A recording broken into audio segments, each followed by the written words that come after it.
Sandria, aujourd'hui on se retrouve pour tester ceci. Donc c'est un petit coffret de Bare Minerals, c'est le Ready to Go que j'ai trouvé. Et ça faisait un moment que je le cherchais en plus de ça pour pouvoir le tester et vous dire ce que j'en pense. La raison pour laquelle je voulais vraiment tester ce produit, c'est parce que vous pouvez tester donc 5 produits Bare Minerals dans un même kit. Et ça va me permettre de me faire un petit peu une idée. J'ai jamais testé leurs produits pour le visage. J'ai déjà testé leurs fards poudre, donc les fards minérales qui sont plutôt pas mal du tout. Mais après, j'ai jamais rien testé pour le visage. Donc je me suis dit tiens, ça serait pas mal. J'ai essayé de régler la luminosité le mieux que je pouvais. Je reste toujours un petit peu en test. Donc on verra bien si la luminosité est correcte. Puisque voilà, ça va prendre un certain nombre de vidéos avant que je puisse m'y faire et que j'ai la main et que je sache exactement comment placer mes lampes, etc. Enfin, on va tester ça. La boîte est vide là puisque j'ai déjà le petit kit ici. Et avec le petit kit, on avait donc un fascicule pour nous expliquer un petit peu comment les appliquer et qu'est-ce que vous avez dans le kit. Donc on a en premier le fond de teint, il y a un SPF 15 à l'intérieur. Vous avez ensuite donc le Touch Up Veil qui est une poudre de finition SPF 15, donc ça c'est la protection solaire. On a ensuite le Bare Minerals Ready Bronze. J'ai pas entendu des bonnes choses sur le bronzer, donc on verra bien. Le quatrième c'est le Luminizer, donc votre highlighter. Cinquièmement, vous avez les pinceaux et vous expliquer un petit peu comment utiliser les pinceaux, avec quels produits, etc. Donc voilà, on va tester un petit peu tout ça. Je vais faire un close-up bien sûr sur mon visage. Je vais vous montrer un petit peu le kit, à quoi il ressemble. Donc il y a toujours le plastique de protection. Je vais retirer ça, voilà. Donc voilà, le kit ressemble à ceci à l'intérieur. Vous avez un petit miroir. Ça bouge, ça par contre, donc c'est assez... C'est aimanté il me semble, non? Comment est-ce que c'est? C'est très bizarre. Ah d'accord, ok. C'était enfilé comme ça, il y a un petit truc et c'était enfilé comme ça. Ok, donc comme ça on peut le retirer, c'est pas mal. Je vais le retirer puisque c'est pas nécessaire. Vous avez un petit cache pour le correcteur, ce que j'apprécie énormément parce que je ne supporte pas les produits crème qui sont dans les palettes comme ça et qui ne sont jamais cachés. Et deux petits pinceaux, deux vraiment très petits pinceaux. Donc celui-ci qui est le Tapered Face. Et ensuite on a celui-ci qui est le Precision Face. Tout petit. Donc voilà, close-up de ma tête bien fatiguée. J'ai choisi aussi un jour où j'avais pas mal d'imperfections pour pouvoir tester ce produit puisque vous commencez à un petit peu comprendre ma technique. Je fais toujours les tests de fond de teint et de trucs comme ça les jours où j'ai des imperfections pour être sûre que ça fonctionne sur une peau avec des imperfections et pas sur une peau qui n'a rien du tout et qui est parfaite, on va dire, entre autres parfaite. Donc voilà, on va commencer, je vais commencer avec le correcteur puisque c'est toujours produit gras, produit liquide et ensuite poudre. Je vais le prendre avec mon doigt tout simplement. Donc il est très très orangé. J'ai pris la palette de la couleur 170 Light Neutral. Ouais, Light Neutral, donc neutre, ni trop doré, ni trop rosé. Mais Bare Minerals a tendance à avoir des produits assez dorés, on va dire. Donc ça, je vais le mettre. La couleur me paraît bien. Donc je vais mettre ça pour corriger mes cernes, puisque j'en ai besoin. C'est assez opaque, c'est assez crémeux sans être aussi crémeux que mon Erase Paste de Benefit. C'est une couleur un petit peu dorée, donc ça aide à neutraliser aussi les couleurs froides des cernes. Mais j'avouerai comme ça, je pense préférer quand même le Erase Paste. Je sais pas si vous pouvez bien voir. C'est pas trop mal, on va dire. Donc on va passer... qu'est-ce que je vais faire? Je vais voir si jamais je peux utiliser ça sur mes imperfections. C'est pas le top pour les imperfections. Je suis pas convaincue en tout cas pour ça. Alors ça, ce petit pinceau, comment est-ce qu'on l'utilise? Donc c'est parti avec le petit fond de teint. Donc je vais en mettre sur mon pinceau. Le fond de teint a l'air quand même assez jaune. Heureusement que ça devait être neutre. J'ai cherché s'ils n'avaient pas une couleur froide et je n'ai pas trouvé. Donc c'est très poudreux. Vous pouvez voir les résidus qu'il y a. Hop.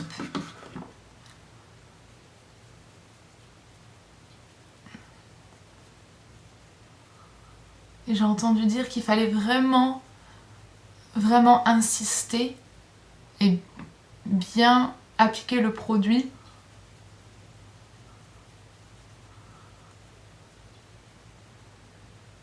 ça a quand même une certaine couvrance. Je sais pas si vous pouvez voir, ça a quand même une certaine couvrance. Vous aurez peut-être plus facile à voir sur cette joue-ci.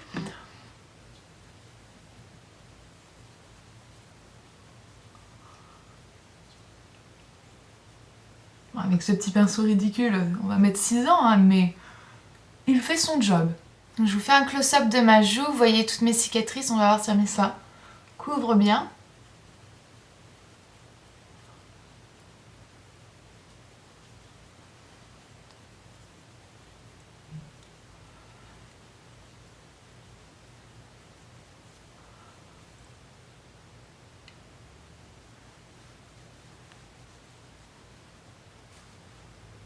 Il me semble que c'est pas mal, hein. Et on voit encore un tout petit peu, mais ça laisse du coup un fini plutôt naturel, puisque c'est pas naturel d'avoir une peau complètement uniforme. Il me semble que c'est pas mal. Et puis bien sûr, du coup, ça a un fini mat, puisque c'est des poudres. Donc voilà, je viens de finir d'appliquer le fond de teint. On va maintenant passer au Touch Up Veil, donc à ceci qui est la poudre de fixation. Alors je sais pas trop pourquoi est-ce qu'il y a un fond de teint poudre et ensuite une poudre de fixation, mais c'est comme ça en fait, Bare Minerals fait ça. Et là du coup j'utilise avec l'autre petit pinceau qui est cette fois-ci beaucoup plus doux.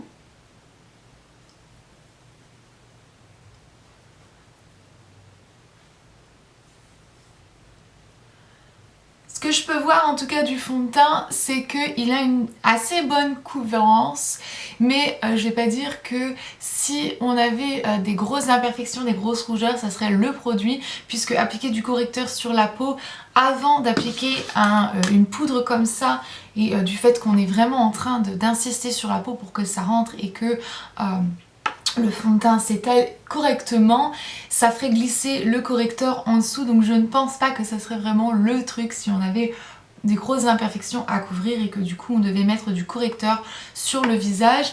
Néanmoins le fond de teint a quand même couvert les imperfections que j'avais et bien sûr les cicatrices. Le fini est pas trop mal, c'est un fini poudreux bien sûr, mais il est pas trop mal du tout. Pour ce qui est du Touch Up Veil, j'aime bien. Ça donne vraiment un... Quand on touche comme ça sur la peau, c'est vraiment très très doux. C'est une poudre vraiment light et j'aime vraiment bien ce produit-là. Pour une poudre de finition, je trouve que c'est vraiment très bien. Donc maintenant, on va passer au bronzer et au highlighter. Donc bronzer, je vais prendre mon pinceau. Le bronzer est assez clair. En même temps, j'avais pris la palette claire. Logiquement, j'aurais pris moi, si c'était chez moi, peut-être un bronzer un peu plus foncé. Mais bon, voilà. J'ai pas entendu des très bonnes choses sur le bronzer, je vous l'ai déjà dit. Donc on verra bien au fil de la journée s'il bouge. Moi j'ai entendu dire qu'il avait tendance à bouger et à finir un petit peu boueux. Donc on verra bien. Néanmoins la couleur est jolie. Ça donne vraiment un teint chaud sans faire orange, si vous voyez ce que je veux dire.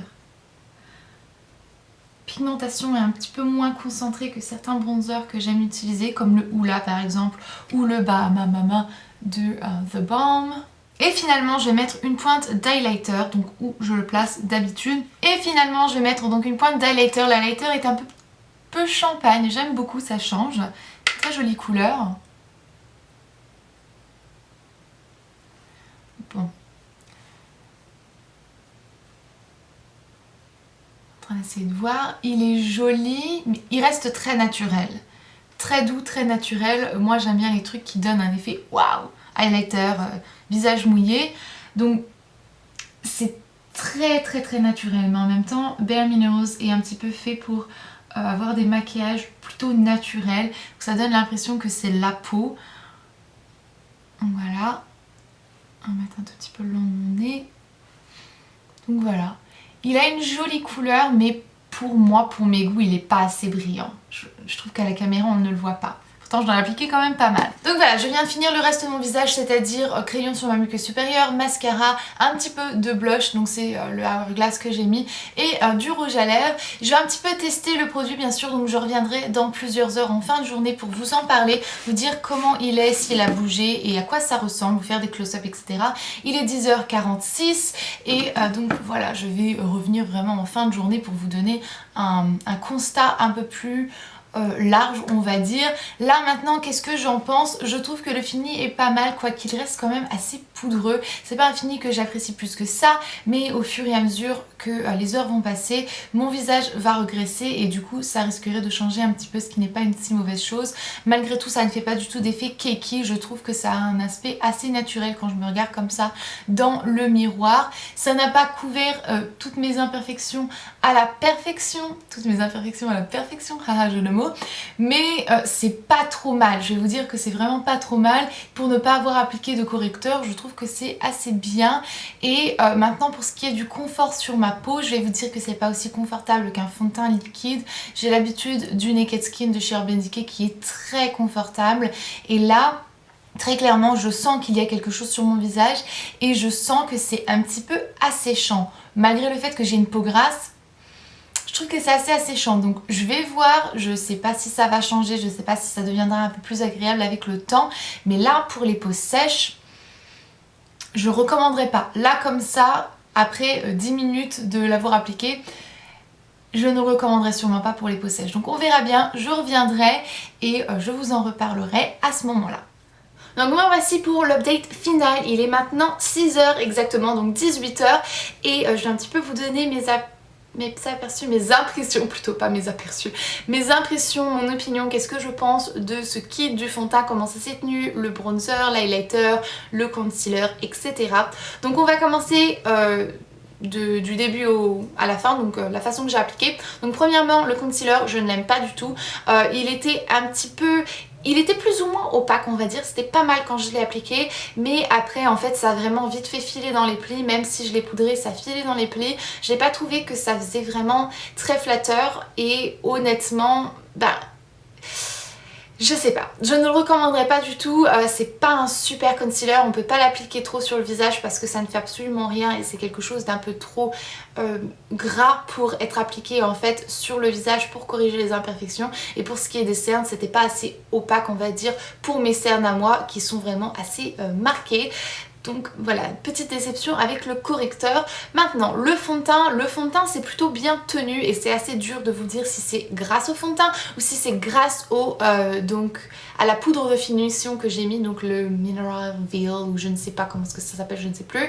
Donc je suis incapable de vous dire lequel a fait quoi, mais dans l'ensemble ça s'est bien tenu, ça n'a pas fait des patchs comme j'avais peur que ça fasse, puisque le combo de peau grasse et produit poudre peut faire souvent des patchs, puisque la sécrétion de sébum fait en sorte que ça déplace les poudres et que du coup on peut se retrouver avec notre fond de teint qui est je ne sais où. Ça n'a pas fait ça. Malgré tout, ça s'est retiré quand même assez facilement, donc pour ce qui est de la tenue, c'est un petit peu moins bien je trouve qu'un fond de teint liquide on va dire, ou en tout cas les fonds de teint auxquels je suis habituée, puisque ici au niveau de mon menton, c'est quand même pas mal parti, donc j'ai bu, j'ai mangé, il s'est passé quand même plus de 7 heures, donc bon, c'est assez logique que ça se retire, mais je vais dire que tout à l'heure quand je me suis regardée dans le miroir, il devait être presque 4 heures, donc 3h30, 4h de l'après-midi, j'ai vu que mon menton était quand même assez dépourvu de maquillage et c'était cette zone là que je cherchais à couvrir, puisque j'ai pas mal d'imperfections sur mon menton, et donc voilà, c'était pas trop top de me regarder dans le miroir en plein magasin et de voir que mes imperfections étaient complètement découvertes, donc pas top.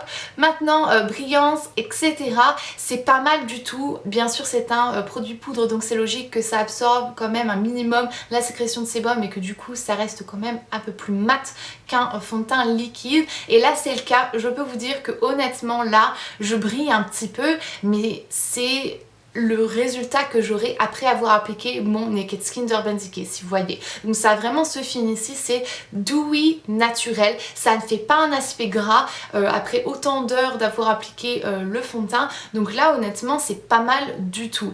Je voulais aussi mentionner le fait que la sensation inconfortable de l'effet poudre très desséchante est complètement partie après environ 45 minutes, 1 heure après l'application. Donc ça c'était un gros bonus en fait, parce que je ne supportais pas cette sensation de peau assoiffée en fait. J'ai l'impression que la poudre était complètement en train d'avaler, d'aspirer l'hydratation de ma peau, et cette sensation est partie après un certain nombre de minutes, voire environ 1 heure. Donc ça c'était un gros bonus, et pendant environ 3 3, 4, 5 heures on va dire, je ne sentais plus du tout le fond de teint sur mon visage. Là la sensation de fond de teint est revenue puisque ça s'est altéré avec le sébum, mais sinon pendant un certain nombre d'heures je ne sentais pas que j'avais du fond de teint, donc ça c'était un gros bonus. Donc ça c'est le fond de teint et la poudre de finition. Pour ce qui est du bronzer, eh bien je m'attendais à ce que ça soit vraiment pas très bien. C'est le produit qui me rebutait un petit peu le plus on va dire au départ, et en fin de compte j'en suis plutôt satisfaite puisque ça reste quelque chose de quand même assez naturel, plus clair que ce que j'appliquerais normalement, mais ça fait naturel du coup, et il n'a pas filé, la couleur ne s'est pas dégradée au fil du temps, c'est pas mal du tout. Pour ce qui est de l'highlighter, j'avais mentionné le fait que je trouvais que c'était vraiment peu visible, et c'est toujours le cas. Je trouve toujours que c'est un highlighter qui reste quand même assez imperceptible. C'est quelque chose de naturel, donc si c'est votre truc, tant mieux. Moi personnellement j'aime bien quelque chose qui fasse vraiment flash et bam, t'as de l'highlighter et on le voit. Donc c'est pas trop un highlighter que moi j'adore, uniquement pour le fait que c'est pas le fini que moi je recherche dans un highlighter tout simplement, mais il reste quand même un très bon produit. Donc voilà, en gros qu'est-ce que je pense de ce kit? Je pense que ce kit est vachement bien en fin de compte. J'aime le fait que c'est plutôt pratique puisque vous avez en réalité un truc parfait pour le visage. Il n'y a pas le blush, c'est le petit bémol, mais bon le blush, si vous êtes comme moi et que vous aimez bien changer de couleur un petit peu tout le temps, c'est pas une si mauvaise chose que ça ne se trouve pas dans ce petit kit. Le correcteur je ne l'ai pas du tout apprécié, le fond de teint est pas mal, voilà, cette poudre de finition est vraiment pas mal, et bronzer highlighter, ça reste quelque chose de assez naturel, donc pour un maquillage de tous les jours, je trouve que c'est pas mal du tout. Le prix est plutôt correct puisque, moi je l'ai eu à 41 $ au lieu de 49 $, mais c'est 49 € et c'est normalement une valeur de 93 $. Je trouve que c'est pas mal. Donc voilà, maintenant je ne le conseillerais pas à tout le monde. Il y a certaines personnes à qui je ne conseillerais pas. Premièrement, les personnes qui ont une peau complètement déshydratée, hyper sèche et qui ont vraiment déjà des zones de sécheresse. Moi j'ai une peau grasse à l'origine avec quelques zones de sécheresse et ça a déjà marqué ces zones de sécheresse là, donc sur mon front et un petit peu sur ma joue ici. Donc là, méfiez-vous si vous avez une peau qui est naturellement desséchée, déshydratée et qui a certaines zones de sécheresse, je vous le recommande pas. Et si votre peau est vraiment très très grasse aussi, méfiez-vous aussi puisque ça pourrait faire cet effet de patch en fait. Le sébum déplace la poudre, ça pourrait faire cet effet de patch. Moi honnêtement j'ai pas à m'en plaindre parce que ça n'a pas fait du tout ça, mais je tiens quand même à mettre ce petit signe de faites attention. Pour les peaux normales et voire mix grasse, c'est pas trop mal du tout. Franchement, c'est pas trop mal du tout. Pour une première impression, je suis plutôt satisfaite. Donc voilà, je pense que c'est à peu près tout ce que je voulais vous dire. Dites-moi si ça vous intéresse un jour de tester ce kit. Dites-moi si vous avez déjà testé les produits Bare Minerals et ce que vous en avez pensé. Et moi, je vais vous laisser. Je vous fais d'énormes bisous. Et jusqu'à ma prochaine vidéo, comme d'habitude, prenez grand soin de vous-même. Bye!